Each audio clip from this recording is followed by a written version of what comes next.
fire hole. Dig 2 holes next to each other and then connect them underground with a smaller hole.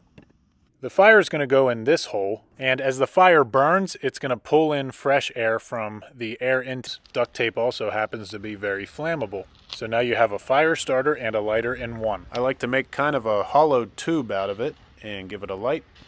This will burn for a few minutes.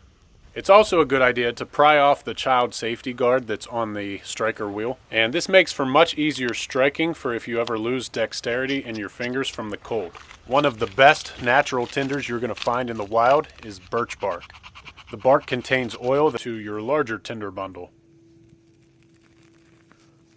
If no other tinder is available, you can always use your sock.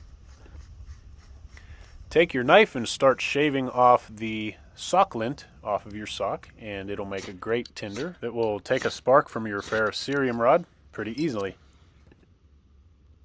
Now all this is going to do is filter out the sediment. It's not going to purify the water, which is why I'm letting this drip straight into my metal pot, because I'm going to have to boil the water afterwards anyways. And as you can see, this does a pretty good job of filtering out all that nasty sediment from the water, and it's almost crystal clear now. Like I said, you still have to boil this, and it is recommended to boil water for at least a minute. A good way to transport them is to take off your belt, pile all the logs onto it, and strap them up. Now you have a log carrier, which actually works pretty well.